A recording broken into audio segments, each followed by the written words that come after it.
మీ అందరికీ వందనాలండి. ఈరోజు వాక్య సారాంశం ఏంటంటే, బైబిల్ గ్రంథం, పరిశుద్ధ గ్రంథాన్ని మనం ఎందుకు చదవాలి? పరిశుద్ధ గ్రంథాన్ని మనం చదవడం వల్ల ఎలాంటి ఉపయోగాలు, ఎలాంటి ప్రయోజనాలు ఉన్నాయి? బైబిల్ చదవడం వల్ల మనకు కలిగే ప్రయోజనాలు ఏంటి? అసలు మనం ప్రతిరోజు బైబిల్ని ఎందుకు చదవాలి? ఇప్పుడు తెలుసుకుందాము. యోహాను రాసిన సువార్త 6వ అధ్యాయం 63వ వచనం. ఆత్మయే జీవింపజేయుచున్నది, శరీరము కేవలం నిష్ప్రయోజనము. నేను మీతో చెప్పియున్న మాటలు ఆత్మయు జీవమునై ఉన్నవి. ఆత్మయే జీవించుచున్నది, శరీరము కేవలము నిష్ప్రయోజనము. మన శరీరాన్ని దేవుడు ఎలా సృజించాడు? మట్టి ద్వారా మన శరీరాన్ని దేవుడు సృష్టించాడు. నరుణ్ణి మట్టి నుంచి తీసి దేవుడు నాసికారంధ్రంలో జీవాయువు ఊదగా నరుడు జీవాత్మ అయ్యను. కాబట్టి ఈ శరీరము చివరికి మట్టిలోనే కలిసిపోతుంది, కానీ ఆత్మనే జీవింపబడుతుంది. ఎప్పుడు? మనం మరణించిన తర్వాత మన యొక్క ఆత్మ తీర్పు పొంది దేవుని నమ్మి ఆయనను విశ్వసించి రక్షణ పొందినట్లయితే నీవు నేను పరలోక రాజ్యానికి వెళ్తాము. ఇలాంటి ఆత్మ జీవింపబడుతుంది. శరీరము కేవలము నిష్ప్రయోజనము. అయితే నేను మీతో చెప్పి ఉన్న మాటలు ఆత్మను జీవమునై ఉన్నవి. దేవుడు మనతో చెప్పిన మాటలు మనల్ని జీవానికి నడిపిస్తాయి. ఆత్మ ఇప్పుడు ఈ భూలోకంలో మనకు శరీర మరణం ఉంది.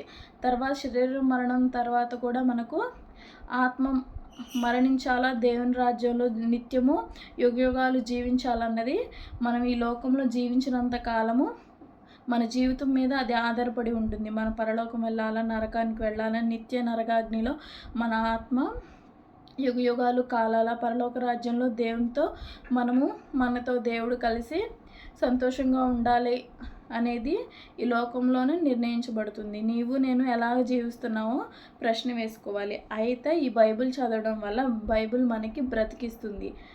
బైబిల్ ద్వారా మనం ఆత్మ ద్వారా మనం జీవింపగలుగుతాము. బైబిలు మనం రోజువారీ తినే ఆహారము శరీరానికి ఉపయోగపడుతుంది. బైబిల్ చదవడం ద్వారా ఇది ఆత్మకి ఇది ఆహారము. బైబిల్ గ్రంథము జీవాహారము. దాన్ని మనం ప్రతిరోజు చదవడం ద్వారా మన ఆత్మకు ఆహారము. అలాగే బైబిల్ మనల్ని నడిపిస్తుంది. ఇది ఎక్కడుందంటే కీర్తన గ్రంథం 119వ కీర్తన 105వ వచనం. నీ వాక్యము నా పాదములకు దీపము, నా త్రోవకు వెలుగై ఉన్నది. బైబిల్ మనల్ని నడిపిస్తుంది. పాదములకు దీపము, మనకు త్రోవకు వెలుగై ఉన్నది. ఇది మనం ఎలా నడుచుకోవాలి, ఏ మార్గంలో వెళ్ళాలి, మనం ఏ నిర్ణయం తీసుకున్నా అది ప్రార్థన చేసి దేవుని చిత్తానుసారమైందే మనం నిర్ణయం తీసుకోవాలి. అప్పుడు మనకు ఏం చేయాలో అర్థం కానప్పుడు బైబిల్ గ్రంథము మనకు త్రోవ చూపిస్తుంది. ఈ సృష్టిలో ఉన్న జ్ఞానం మొత్తం బైబిల్ గ్రంథంలోనే ఉంది. సమస్తము నీకు ఏ సమస్య అయినా ప్రతి పరిష్కారం బైబిల్ గ్రంథంలో దొరుకుతుంది. ప్రతి ఒక్కటి దొరుకుతుంది. సో ఇది మన దీపము, మన త్రోవకి వెలుగై ఉంది. అలాగే బైబిల్ గ్రంథం మనల్ని హెచ్చరిస్తుంది. కీర్తన గ్రంథము 19వ అధ్యాయం 11వ వచనం. వాటి వలన నీ సేవకుడు హెచ్చరిక నొందును, వాటిని గైకొనుట వలన గొప్ప లాభము కలుగును.